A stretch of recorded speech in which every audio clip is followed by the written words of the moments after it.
Live from Fargo and serving you on TV, online, and on the go. This is Valley News Live at 6. New rules are going into effect in Fargo to try and slow the spread of COVID-19. Valley News Team's Devin Fry joins us in the studio to tell us about a new capacity limit that was announced just this afternoon. Devin? Mike, there will now be penalties for bars or other venues that break capacity ordinance. Starting Monday morning, all local businesses, including bars, restaurants, churches, and other venues, will be limited to 25% capacity with a maximum of 50 people. Anyone who breaks this ruling will be charged with an infraction, which carries a maximum fine of $1,000. Any businesses with a liquor license who break this rule could also see that license suspended if the City Commission chooses to do so. Fargo Police Chief David Zabolski said that they will be working with public health officials to enforce this new order. The ruling will go into effect on Monday morning and is set to expire on December 5th, but that could be extended if the mayor chooses to do so. Mike? All right, thanks so much, Devin. As far as any additional orders going forward, we're told that everything is on the table. We made it to the weekend. We're almost through a Friday the 13th. I think we deserve some warmer temperatures. And while he can't promise them, he should be able to. Let's find out what Hutch has What for does us. that mean? Okay, it's Friday. He should be able to promise. It's cooling off rather quickly after temperatures did hit the 40s today, and it's been breezy as well. So make sure you bring that jacket along. No, I cannot promise warmer weather as we head into the overnight hours. We already have some 20s out to the east. 33 here in Fargo. So Mike, at least we are above freezing by 1 degree. As we take a look, we have clearing skies across the Dakotas and unsettled weather in the Rocky Mountain West. That's heading our way for the weekend. So we do have some hitches in the giddy up to carry us through the weekend. We'll get into that in the main weather segment. But for this evening, take the coat along. Winds will continue to be quite gusty, over 20 miles per hour at times. It will feel like it's in the single digits and teens at times. Up north, a little bit cooler as we enjoy, for the most part, quiet but breezy weather this evening. There's a chance of snow both Saturday and Sunday. I'll detail all of that. And yes, we will have some warmer weather to talk about.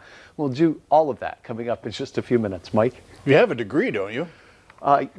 That does warm things up a bit, doesn't it? All right. Thanks so much. Grand Forks is the first county in the state of North Dakota to enact a mask mandate with a penalty attached.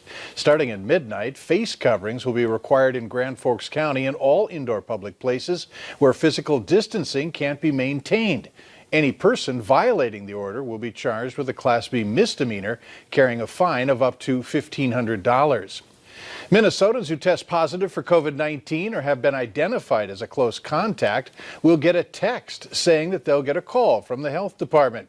Health officials say that they understand that people are wary of answering a call from a number they don't recognize, and the text will let people know what number to expect to call from. The new system is expected to start on Monday. A staggering number of people, more than 1,000 people in our community, are homeless each night. 23% are children. That's why the United Way held a giving event that wrapped up just a few moments ago, aiming to help those who need the most help. Let's go live. There it is right there to the event in South Fargo. It just wrapped up. The goal, $30,000, and we're told that the event has raised just over $25,000. That money will be used to try and reach another goal of preventing 90% of homelessness by the year 2023. Now, if you'd like to get involved, there's still time through the weekend. Just go to unitedwaycastclay.org. A 28-year-old man was sentenced to 10 years in prison for a drug deal that led to a murder near the North Fargo Hornbachers. Daryl Simmons was charged with conspiracy to commit robbery and conspiracy to deliver meth. The robbery charge was dismissed in court this morning. He still must serve at least 3 years before being considered for parole. Authorities say that he was trying to buy meth out of the trunk of a car when it began to drive off. Simmons said shots were fired inside the car as it crashed in the street. Anquan White was found dead in the back seat.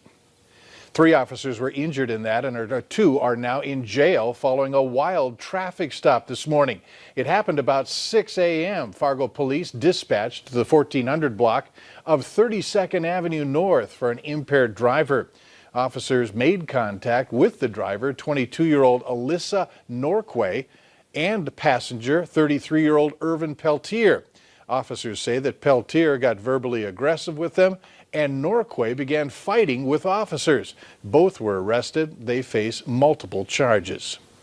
A Fargo man's in jail tonight after police say he threatened his family with a shotgun. When police were called to the 3200 block of 20th Street South around 11:30 last night, they found 45-year-old Cedric Elder barricaded inside his apartment with a gun, his wife, and 2 children. Officers set up a perimeter and ordered Elder to open the door. Eventually he did, but tried to escape down a stairwell. Officers were waiting for him, arrested him at that time. He's in the Cass County Jail on a charge of terrorizing. The woman and 2 children were not hurt. Later on Valley News Live at 6, champions crowned in North Dakota high school football this day, and we are not done yet.